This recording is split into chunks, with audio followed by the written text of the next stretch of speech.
Yo guys, what is up? My name is Gian and welcome back to FPL Tribe. In this video, I'm going to have a quick look at that Game Week 8 wildcard as I discussed in my previous video. I'm not sure if I'm going to activate the wildcard just yet. I am still deciding, but if I decide to wildcard, this is probably the team that I'll go with. So this is just a little catch up on where my head is at and why I want to wildcard and the team I'll possibly go for if I wildcard. So enjoy the video. So just have a quick look at our defense. We start there. Sanchez costing 4.6 million. I think if you have Sanchez, he's still probably the best one to keep. I know there's a couple of options in Raya from Brentford and possibly Ramsdale. If he's nailed, I'm not too sure. But for me, anyone between those goalkeepers that you decide to take, it's probably a good option. Ramsdale's got a good fixtures at the moment, so a good couple of games coming up. But I still think Sanchez is the best option for me. Then a lot of people taking Steele, but a lot of people that I see is also going for Foster just because he's playing at the moment. I think he's the best 4 million because playing goalkeeper at the moment because he is playing. But as soon as Bachmann is back, I expect him to take that position back. And then I'm afraid a lot of people will drop Foster and you might lose value on him. Not that because I'm one that won't want to make a transfer on my goalkeepers except if I wildcard. So even if I go for Foster, I don't want to lose that value. I think not enough people's getting him in, so his value goes up. But enough people will probably take him out for him to drop to 3.9 million, and I don't want that in my squad. So that's why I opted for Steele, just because he is there. When Sanchez gets injured, I think Steele will go into goal for Brighton. So that's why I'm going with the combination of the same from the Brighton teams. So then looking at the defense, it's Azpilicueta here.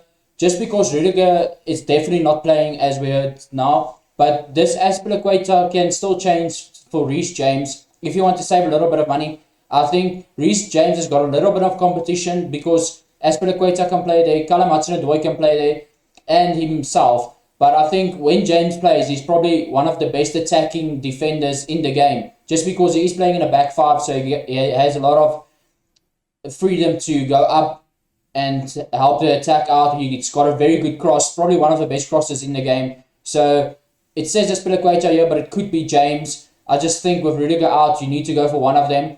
And also Rudiger being out, it means Azpilicueta is probably going to fill in that centre-back role. So that means James will play on the wing if he's 100% fit. We still haven't heard anything if he's playing, but I think he is good enough to take a chance on. Then Trent Alexander-Arnold, as you guys can see, 7.5 million. He was 7.6 million at a stage, but he dropped down again because of the injury. A lot of people dropped him out of the team. I still think, even when you go to 7.5 million midfielders, Trent Alexander-Arnold is the best player, not the best defender in that price bracket of 7.5 million. So that's why I'll probably keep him until the end of the season. Then the next one, Cancelo, probably also a rotation risk.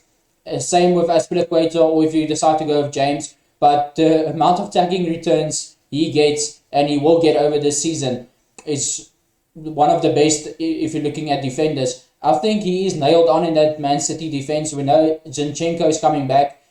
I think Zinchenko will just go onto the left back. Cancelo will move over to right back, and it's Walker that will miss out. Just Cancelo is so good, and I think he's one of the best players in that Man City and really attacking as well. Then moving on to Tomiyasu. This can also be Tierney if you want.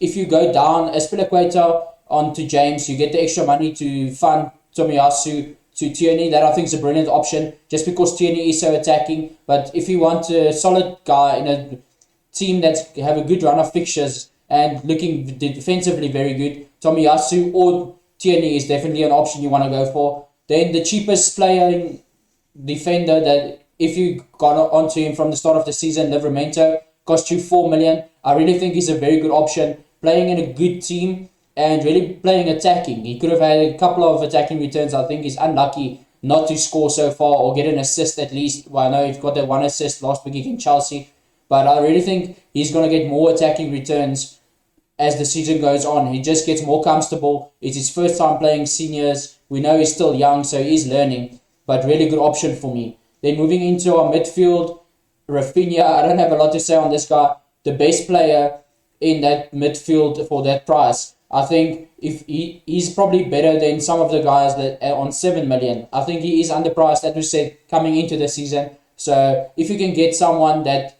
is probably one of the best midfielding options in FPL, playing in a good attacking side, and only costing you 6.5 million, 6.6 million, he's really a good option. And he's also probably someone that's going to stay in my team for the rest of the season, just because he is so good. And Saka at 6.3 million, I think another guy that's just coming in, as I said, with Tierney or Tomiyasu, coming in from that good run of fixtures. I'm really a manager that wants to target fixtures. And for me, Saka is probably the most nailed in the attack for Arsenal. And I just think he's got a lot of attacking returns that he can get if you decide to play him. So really happy to have Saka in there, even if it's just for this good run of fixtures. Then Mo Salah, a captaincy option almost every week, as we saw, even when they play Man City, the best defense in the league. Salah is there, and Salah is probably someone that you'll look to captain 70%, 80% of the season. So why not have him, even in difficult fixtures, he can still score points as he showed. So really happy to just have him. Then we move on to Brownhill, coming in at 4.4 million. I think one of the best options at that 4.4 million option, just because he is playing and he's probably starting 9 out of 10 games, even 10 out of 10 games. At the moment, he only missed one, if I'm correct, so far. So a really good option. Then moving on to Norman. I know this might look like a strange pick. No, not a lot of people know him. It is his first season. He only started playing in game week 4, I think, game week 4 or 5. He already got an assist. He is involved in Norwich. 100% of the attacking returns. I know they've only scored one, but he got the assist. He's playing in an advanced role. So for me, probably playing in one of the most advanced roles out of any of that 4.4 and 4.5 million playing options. He's also someone with Brownhill that's probably just going to sit on the bench and come in if you have an injury. So really happy to have him. 4.5 million playing in the really attacking positions. Not playing in the best team, but I think he is really good the 4 games or 3 games that I saw him play. So I'm willing to take a risk on him. You can always move him out for someone else if it doesn't work. Then coming into our strikers, I'll go with Romelu Lukaku, 11.7 million. As you guys can see, I just think at the moment, you can always swap him for a guy like Ronaldo if you really want to. We have 1.5 million in the bank. We've got enough money to do that upgrade. But I think with the run of fixtures coming up now for Chelsea and Romelu Lukaku being the main striker, I think he's going to play 10 out of 10 games for Chelsea. So a really good option. Really like him as an FPL asset just because I think he is the main guy in that attack. We saw him struggle a little bit with Mason Mount being out. I think Mason Mount really contributes a lot to Lukaku's attacking returns because he gives that final ball and carries the ball up to make Ronaldo free for that run. So we're really happy to have Lukaku there just for this run of fixtures that Chelsea have, probably the next 5 or 6 fixtures. Then Jimenez for Wolves coming in at 7.5 million, also a really, really good option for me.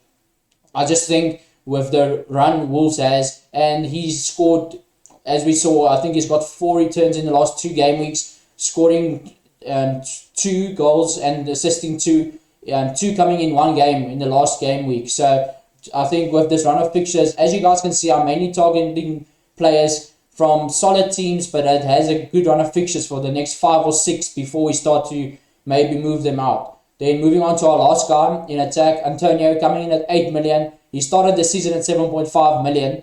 So what a bargain if you had him from the start. You got a couple of price rises out of him and he made your team value climb even more. I just think Antonio is probably someone that you can swap. I'm looking at a guy like Tony. Probably not this game week just because Brentford is playing Chelsea and I think Chelsea is a really good defense. But after this game week, Antonio is probably someone that I'll look to swap out for a guy like Tony, being on set pieces, and Brentford is also coming into a really good run of fixtures.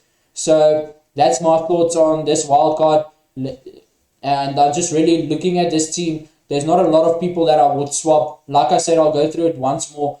In goalkeepers, I think Sanchez, Raya, or Ramsdale is really your best options. In defense, I think you need to go with Trent Alexander-Arnold and Cancelo, Livramento. I think for me, they're one of the best options there is at the moment. Azpilicueta, you can always go for Rudiger, but he's injured at the moment. And then Reece James, as I said, they will probably make it into my team. With Tomiyasu, you can always go for him just because he is 4.6 million and he plays. And you can maybe throw Tierney if you want a little bit more attacking.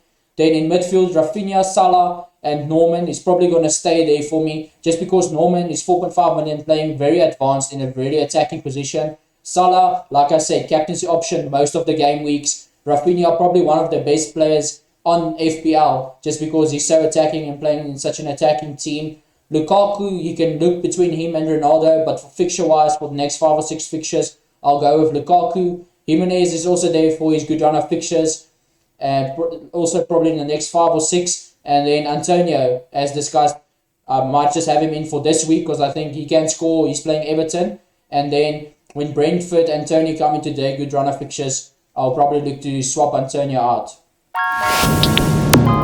So guys, that's it from me for this video. If you enjoyed it, give it a like, give me a subscribe. Also let me know down in the comments which players would you have in your team if you're wildcarding at the moment. Also let me know which players you think I should go for is better option than someone that I mentioned here. I like to hear back from you guys and just see where you guys are. What are you thinking? And also let me know let's give it a rating out of 10. What you think of this wildcard team that I set up.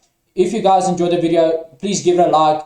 It really helps the channel. I am really enjoying bringing you guys this content and hope you guys enjoy it as well. Cheers guys.